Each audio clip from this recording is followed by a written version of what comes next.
O cantor Thiago York lançou música e videoclipe, Masculinidade. E ele faz uma revisão sobre a masculinidade dele e a masculinidade em geral, que são frutos de uma construção social. Mas o que eu quero conversar contigo aqui nesse vídeo é justamente sobre a letra da música, porque essa letra é uma verdadeira aula de psicologia e autoconhecimento, não só teoria, mas prática também. E eu percebi ali, conforme eu fui olhando a letra, que muitos conceitos da psicologia analítica de Carl Gustav Jung parecem estar presentes. Eu não sei se essa era a intenção do Thiago, mas me pareceu que sim. Não sei se ele está falando de Jung ali, mas ali tem várias metáforas que a gente usa no nosso dia a dia. Bora tomar um café e bater um papo? Olá, eu sou Rodrigo César e você está no meu canal. Thiago York é um jovem cantor brasiliense que estava um pouco afastado da mídia e agora a gente entende o porquê. Vou falar sobre isso nesse vídeo. E também ele tem 35 anos e lançou a música Masculinidade, que incentiva e muito a gente a cuidar da saúde mental, especialmente nós homens, porque a música vai falar sobre justamente a gente. Mas o que essa idade, 35 anos, tem a ver com esse processo todo? A letra da música parece muito ser fruto de um processo psicoterapêutico. Eu sou psicólogo e identifico diversos fatores ali que a gente percebe que são fruto ali de um trabalho interno muito grande, bem profundo inclusive, revisando diversos aspectos da vida. Eu não sei se o Thiago fez psicoterapia ou análise com algum profissional da psicologia analítica do Carl Gustav Jung, o psiquiatra suíço que é o fundador da psicologia analítica, justamente, que também é conhecida como psicologia junguiana. Ele coloca vários conceitos ali, ou várias expressões, até metafóricas, que é muito comum ali na nossa particularidade do dia a dia. Nós que somos junguianos percebemos ali algumas expressões, alguns jargões, principalmente quando a música começa com a palavra ânima. Ele repete diversas vezes no começo a palavra ânima e eu vou falar sobre isso no final do vídeo, então fica aqui comigo porque eu vou falar por que é tão importante essa palavra dentro da psicologia analítica de Jung. Como eu mencionei, Thiago tem 35 anos e me parece que essa revisão sobre a vida toda pode sim ser fruto de um processo que Jung chamou de metanoia. Eu tava numa de ficar sumido, dinheiro, fama, tudo resolvido. Eu cuido para não ser muito sensível, homem não chora, homem isso e aquilo. Aprendi a ser indestrutível. Eu não sou real. Conversando com os meus amigos, eu entendi que não é só comigo. Mas o que é metanoia e por que eu estou mencionando ela justamente nesse trecho da canção? O Jung ele chama metanoia um processo interno da gente de crise existencial, digamos assim, crise da meia-idade ou passagem do meio, são sinônimos, né, para o mesmo movimento interno que vai acontecer quando a gente constrói a nossa vida, principalmente material, na primeira metade da vida. Um parênteses, teoricamente, a metanoia ela se dá entre 45 e 55 anos, porém, a gente vem percebendo nos consultórios que a metanoia tem chegado um pouco antes, o mundo parece que está um pouco mais acelerado e alguns questionamentos, eles costumam surgir já um pouco antes. Então, quando o Thiago ele menciona que tinha tudo e que ele conversou com os amigos, ele percebeu que tinha alguma coisa ali que não estava legal e me parece que a partir deste momento ele entrou em crise. Qual é o meu papel no mundo? O que eu sou? Para quem eu sou? A primeira metade da vida que Jung fala, né, que é ali até uns 45 anos, ou um pouco antes, ou um pouco depois, a primeira metade da vida ela está muito ligada com o construir a nossa vida. E já a segunda metade da vida, o que marca a transição, o que marca a metanoia é a preocupação com outros aspectos, até mesmo existenciais e religiosos, inclusive, se questionam diversas coisas, diversos fatores. Eu tenho um vídeo sobre metanoia, que eu abordo muito mais profundamente a questão da metanoia, e eu vou deixar o link aqui na descrição do vídeo. Aliás, todos os vídeos que eu mencionar, eles vão estar aqui na descrição do vídeo.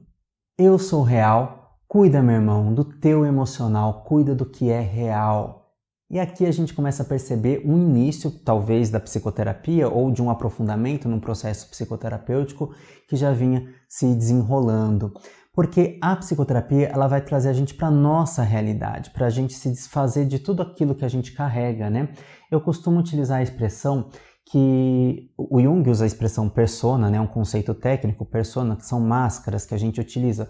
Essas máscaras não no sentido de caíram as máscaras, mas no sentido de papéis sociais que a gente exerce ali, a gente utiliza no dia a dia. Por exemplo, psicólogo, professor, ator, dramaturgo, filho, irmão, são todos papéis que a gente utiliza para a gente se relacionar cada momento num contexto diferente. Porém, eu costumo dizer que a gente também recebe casacos, como se fossem vários casacos nas nossas costas que as pessoas vão colocando, e chega uma hora que a gente está sobrecarregado com expectativas, com idealizações, com conceitos, e quando a gente vai ver, aquilo não tem nada a ver com a gente.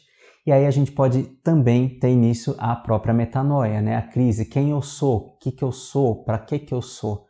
E aí a gente vê a importância de um processo psicoterapêutico, dessa imersão no autoconhecimento. Eu fiz um vídeo, e vou deixar o link aqui na descrição, que fala sobre como escolher um profissional da psicologia. Quando criança era chamado de bicha, como se fosse um xingamento. Que coisa mais esquisita. Aprendi que era errado ser sensível. Quanta inocência. E como é que é a descoberta da sexualidade? A gente tem vários corpos, a gente tem várias existências, várias formas de se comportar. Então por que a gente tem que levar tudo para um padrão heteronormativo? Pessoas mais sensíveis ou pessoas que movimentam o corpo de um jeito ou de outro acabam recebendo ali vários xingamentos, várias violências, né? O tal do bullying, várias agressões. Eu vou deixar aqui na descrição do vídeo o link para os livros do Marcos Lemes, que ele escreve sobre isso, o livro Bicha e o livro Viado, que vai falar sobre as agressões que nós, LGBTQs, sofremos. Então é muito importante a gente também perceber que não somos só nós que recebemos essas agressões. Pessoas heterossexuais também, só porque falam de um jeito ou de outro, e aí isso é construído socialmente que não estaria sendo viril, não estaria sendo macho. Isso é a tal da masculinidade tóxica, masculinidade que é construída socialmente. Porque o que é a masculinidade se não um conceito, né? Ou melhor, um construto social? Então, por que a gente tem que criar um parâmetro para algo que não tem que ter parâmetro? Né? Algo que a gente tem que descobrir quem é a gente, como a gente funciona, de que forma a gente funciona. Temos muitos corpos, temos muitas histórias, então como que isso reflete na nossa própria existência? E aí às vezes é diminuir aquela pessoa justamente naquela característica que às vezes nem reflete de fato a orientação sexual ou a identidade de gênero. Eu tenho um vídeo sobre bullying para nós LGBTQs e vou deixar o link aqui na descrição do vídeo. E se você estiver vindo do futuro, já vai estar disponível o vídeo da semana que vem, que é sobre vício em pornografia. Porque o Thiago também fala sobre isso na música, mas eu não vou entrar em detalhes aqui porque eu vou mencionar essa música novamente no vídeo da semana que vem, porque toda segunda-feira às 11 horas nós temos vídeos aqui sobre arte, cultura e comportamento. Então conta pra mim se você está gostando do vídeo, já deixa seu like, aproveita para se inscrever no canal e também, se você já é freguês da casa, conta se você gosta de ver sobre esse tema, se você tem algum tema que você gostaria de ouvir e assistir aqui no nosso canal. Meu pai sempre foi referência de homem forte, trabalhador, generoso, decidido, mas ele sempre teve dificuldade de falar. O pai do meu pai também não soube se expressar. Por esses homens é preciso chorar e perdoar essa dor guardada. E aqui a gente se depara com um conceito muito importante, que é o conceito de complexo, que é algo que irrompe na nossa psique, que surge, que brota na nossa psique, depois de uma experiência traumática, né? O trauma ele é uma situação ali, um evento onde tem uma grande carga de afeto que pode ser muito desprazerosa, e aí constela o complexo fica ativo. Quando a gente fala de complexo paterno, a gente está falando mais do que a representação do arquétipo, né? do pai dentro da gente. Arquétipos são formas e formas universais de comportamento, e essas formas e formas universais de comportamento são relativas a diversos comportamentos, como por exemplo, pai, mãe e por aí vai. O complexo paterno ele pode ser tanto positivo quanto negativo, e se existe algo que vai se perpetuando geração após geração, a gente pode entender que isso pode sim ser um complexo. O Jung tem uma frase muito interessante que é: nós vivemos a vida não vivida ou mal vivida dos nossos pais. Portanto, a gente também percebe ali na frase do Tiago que complexo é esse? Mamãe, é você? A gente também está falando ali de complexo materno, né? Que é a relação com a mãe, a relação com o feminino. Como que é essa relação com o feminino? Quando a gente fala de ânima, a gente também fala de ânimos. Eu vou falar sobre ânima mais para frente, mas ânimos é a contraparte masculina na mulher ou na pessoa que se identifica com o gênero feminino. Então, o ânimos ele é construído através dessa experiência com os masculinos todos, e como é uma estrutura arquetípica, isso vai vindo geração após geração. O ânimos da mulher ele é formado pelo ânimos da mãe, pelo ânimos da avó e por assim vai. Então, como que a gente identifica esse complexo materno também? Não só em relação ao ânimos, né?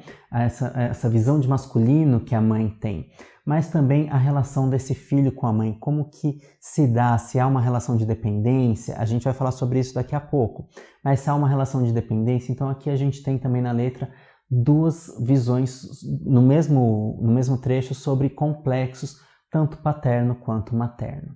Cuidado com o excesso de orgulho, cuidado com o complexo de superioridade, mas cuidado com desculpa para tudo. Cuidado com viver na eterna infantilidade, cuidado com padrões radicais, cuidado com os absurdos normais, cuidado com olhar só para o céu e fechar o olho para o inferno que a gente mesmo é capaz. Só nesse trecho a gente tem várias metáforas que a gente pode ali entender que são ligadas aos conceitos da psicologia analítica do Jung. Eu não sei, para mim o Tiago ele fez terapia com alguém da psicologia analítica, não é possível, pelo tanto de metáfora e frases ali que ele acabou usando, e a primeira delas que eu vou trazer é a do inferno e do céu também. O Jung ele tem uma frase que diz assim: uma árvore que queira tocar os céus, ela tem que ter raízes tão profundas que possa tocar os infernos. Ou seja, para a gente evoluir, para a gente amadurecer, a gente tem que conhecer quem? A nossa sombra. E o que é a nossa sombra? Aquilo que está inconsciente, né? São todas as características minhas que estão inconscientes. Então, qual que é o contraponto aqui? O Jung ele fala muito de opostos, né? Que temos todos os arquétipos, que são formas e formas universais de comportamento e que compõem o nosso inconsciente coletivo, que estão presentes em todos os seres humanos. Por isso que quando a gente vê uma mãe se comportando aqui no Brasil, uma mãe se comporta também lá no Japão de forma semelhante. E aí a gente vai tendo desdobramentos desse comportamento de mãe. N formas do comportamento de mãe ou de pai. Mas o que eu quero trazer aqui para você é: o que está se manifestando hoje na consciência, se é uma masculinidade tóxica, dentro de nós tem o oposto também, né? Então, tem uma masculinidade saudável, uma masculinidade não tóxica? Não sei, escreve aí nos comentários que termo você acha que a gente pode utilizar. Mas a gente tem o contraponto. Então, se o que está na luz é a masculinidade tóxica, o que está na sombra é essa outra masculinidade, digamos, saudável. Então, a gente tem que trazer para a luz. Não adianta a gente querer esconder, deletar. Não existe isso, porque se a gente não conhecer como a sombra se manifesta, como que ela age, se a gente não chamar ela para sentar e tomar um chá, um café com a gente, ela pode nos engolir em algum momento que um complexo esteja ativo. E aí, de repente, a gente tem a tal das agressões, né? A tal do comportamento abusivo. E a gente não entende de onde vem, mas se a gente olhar, tem ali um fundo de complexo, algo foi constelado. E a gente sabe que existe o oposto ali também.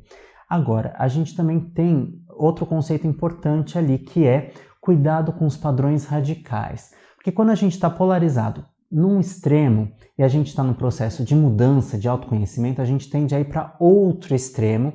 E esse outro extremo é justamente o quê? A passagem para a gente chegar no caminho do meio.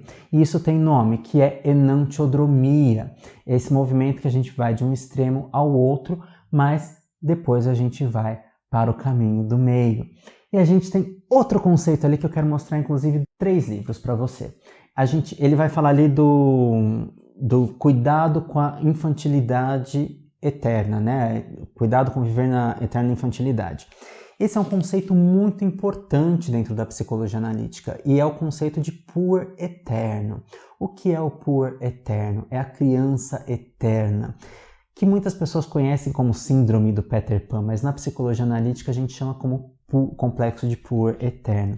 E a gente tem alguns livros que eu vou deixar aqui na descrição também o link para vocês, que é o Puer Eternos, da Marie-Louise von Franz, que vai falar sobre a luta do adulto contra o paraíso da infância. A gente vai ter o livro do Puer, Ensaios sobre o arquétipo do Puer Eternos, do James Hillman. E a gente também tem essa outra coleção aqui, que aí são vários artigos, que chama Puer Scenics e Dinâmicas Relacionais. Por que isso é tão importante? A gente sabe que a gente tem ali os opostos dentro da gente, né? Então, se a gente tem o puer, a criança, e na mulher é a puella, se a gente tem o puer dentro da gente, a gente também tem o scenics, que é quem? O velho sábio, ou no feminino, a velha sábia. Essa relação de puer e scenics ela é muito importante a gente dosar um equilíbrio, porque se a gente fica preso no puer, a gente fica no complexo do puer eternos. O puer eterno, a criança eterna. E se a gente fica preso no complexo do scenics, a gente fica muito velho, ranzinza, chato, inflexível. Porque a criança é o arquétipo da criação, né? A criança ela é o arquétipo da flexibilidade, né? Da curiosidade. Então a gente tem que dosar ali sempre esses dois arquétipos, né? Dentro de nós mesmos, dentro do nosso dia a dia. Porque senão a gente fica pueril, daí que vem a palavra pueril, né, do puer, ou então a gente fica ranzinza, né, a gente fica aquele velho chato. E isso nada tem a ver com a idade, tá? Porque de repente a gente pode ter ali 20 anos de idade e ter um scenics chato pra caramba, né? Muito cri-cri, né? O velho sábio, ele não teria a sabedoria quando ele tá polarizado ali nesse arquétipo, aspecto negativo desse arquétipo. Então, olha só que interessante quantos conceitos essa letra traz pra gente, é fantástica. Homem sem amor, homem mal amado. Essa é outra frase que tem na música, e a gente lembra imediatamente de qual frase famosa do Jung, que o amor e o poder são opostos, né? Um é a sombra do outro. Onde impera o amor, não há espaço para o poder. E onde tem poder, não há espaço para o amor. Um é a sombra do outro. A frase é mais ou menos isso. Mas o que eu quero dizer é, a gente acha que o oposto do amor é o ódio, mas não, o oposto do amor é o poder. E quanto de poder nós temos ali nas relações, principalmente masculinas, né? Homens lutando pelo poder, e a gente tem isso, inclusive, historicamente, né? Onde o homem quer lutar para ter o poder, dominar outras pessoas. E qual que é o oposto do poder? Justamente o que? O amor, a fraternidade, o carinho, né? O respeito. Então, o poder, ele é algo muito negativo. O Jung tem um livro que eu quero mostrar para vocês também, que é sobre o amor. Na verdade, esse livro, ele não faz parte das obras completas do Jung, né? Esse livro é uma coletânea de textos, ele não é da editora Vozes, que é quem faz a edição dos livros do Jung aqui no Brasil, ele é da editora Ideias e Letras, ele faz uma coletânea de diversas frases, diversos textos que o Jung menciona na obra dele relacionados ao amor. E agora vamos falar sobre ela, a ânima, e por que ela é tão importante nessa música. Ela é tão importante que ela abre a música. O Thiago começa a música cantando ânima, ânima, ânima. Ânima é uma palavra grega, né, que significa alma. Alma também significa psique, que é o sopro vital, mas a gente também entende como a nossa psique, a nossa cachola. Mas o que é a ânima além disso? Ânima é, na estrutura psíquica do homem, é o contraponto. Lembra dos opostos? É o contraponto feminino dentro da psique da pessoa que se identifica com o gênero masculino. Esse é um conceito que ele está sendo revisto atualmente, porque a gente pode até questionar um conceito binário, né? Ânimos e ânima seria um conceito ligado ao binarismo, mas a gente tem estudado muito sobre isso. O próprio Jung fala, a teoria dele, se existir algo que desdiga, que venha esse algo novo. Então, ânimos e ânima tem sido revisado aí por alguns autores relativamente à questão da identidade de gênero. Mas ânima, a gente vai compreender aqui como esse lado feminino do homem, porque o Tiago diz o seguinte: no auge e me sentindo deprimido, me vi traindo por ter me traído. Eu fui covarde, eu fui abusivo, pensei ser forte, mas eu só fugi. Eu fico zonzo, fico triste, a vida insiste o tempo todo que eu repense o que é ser homem. Conexão, empatia, verdade. Divino propósito, responsabilidade. Ele menciona na letra também que ele teve medo do feminino dele. Então todo esse movimento que a gente percebe nesse trecho também de metanoia, de questionamento, a gente pode dizer que faz parte do processo de individuação, que é o nosso amadurecimento. E quando ele fala de triste, a gente entende também como a depressão, né? Um movimento depressivo que é também essa descida, né? A depressão também como metáfora para essa descida. Eu tenho 2 vídeos sobre depressão, vou deixar linkado aqui também na descrição do vídeo. Então, a depressão ela pode ser também entendida como esse movimento para a nossa descida, para a gente tocar os nossos infernos. Ou seja, tudo aquilo que a gente desconhece, porque inferno não necessariamente é algo, o purgatório, né? O inferno mais no sentido grego, inclusive, do Hades, o mundo dos mortos, ou seja, tudo aquilo que está ali dentro da gente que a gente não conhece. Mas o processo de individuação é todo o nosso processo de amadurecimento. Ele começa quando a gente nasce e termina quando a gente dá o suspiro final. Todo o nosso crescimento, ele está narrando ali que a vida insiste o tempo todo que eu repense. Ou seja, a vida nos dá sinais, a vida nos dá adoecimentos, a vida nos dá questionamentos, a vida nos interdita diversas vezes que a gente tem que parar e pensar assim, para onde é que eu vou? O que que eu faço? O que que eu estou fazendo? Quem eu sou? E a gente está falando sobre isso. Agora, ele está olhando para a sombra abusiva dele. Então, qual que seria o oposto dessa sombra abusiva, né? Então, a gente tem que repensar. Se a gente percebe que a gente está ali num comportamento abusivo, seja porque eu me dei conta ou outra pessoa sinalizou isso, não é o fim da picada. Vamos olhar para dentro e vamos ver como é que a gente pode transmutar isso, transformar, reparar, reconciliar.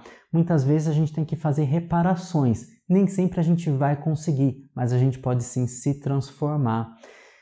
O que ele está falando ali também é do divino propósito, responsabilidade. E aí a gente chega no conceito de daimon, que é o nosso propósito interior. Eu também tenho um vídeo aqui no canal sobre isso, que é o nosso propósito interior, que é justamente qual é a minha vocação, qual é o meu chamado, qual é o meu propósito, qual é o sentido da minha vida. O Jung fala que o sentido da nossa vida quem dá é a gente mesmo. Ele e Joseph Campbell, o mitologista, eles eram muito afinizados nesse pensamento, né? Que o sentido da nossa vida quem dá é a gente mesmo. Então, ele está ali nesse questionamento que a gente pode dizer que é essa crise existencial. Ele termina ali perto do fim da música, né? Ele vai falando assim: minha alma é profunda e se afoga no raso. Quantas vezes a gente não dá tiro no próprio pé? Não é verdade? Que a gente está achando que a gente está aprofundando, mas a gente não está aprofundando. A gente está lidando ali com questões superficiais e a gente não tem uma mudança significativa. A gente se desconhece. É aquele mito do Narciso, né? O Narciso, ele se afoga olhando para ele mesmo. Mas o mito do Narciso quer dizer o quê? Ele está olhando, ele está apaixonado por algo que ele vê, mas ele não sabe que é ele. Então, quantas vezes a gente fica se comparando com outras pessoas, mas a gente esquece que a gente também tem essas potencialidades todas dentro da gente, né? E é todo parte de um processo de autoconhecimento que o James Hillman, lá do livro do Pur, ele tem diversos livros, o James Hillman ele vai falar que é o fazer alma, que é dar sentido para as nossas experiências, é olhar de trás para frente e ver por quê? Para que determinada situação aconteceu na minha vida? O que isso quer dizer? O que isso quer dizer na minha existência? Como que isso vai me transformar? É profundo, né? Mas eu quis aqui trazer um vídeo que traça todo esse panorama sobre a letra do Tiago. Ela é bem profunda.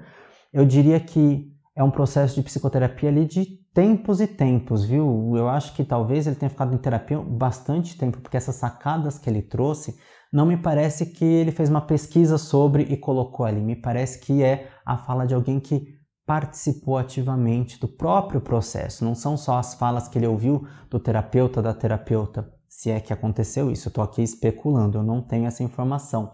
Mas me parece que sim. Pelo que ele escreve, como ele escreve, me parece que sim, é fruto de algo de um processo psicoterapêutico.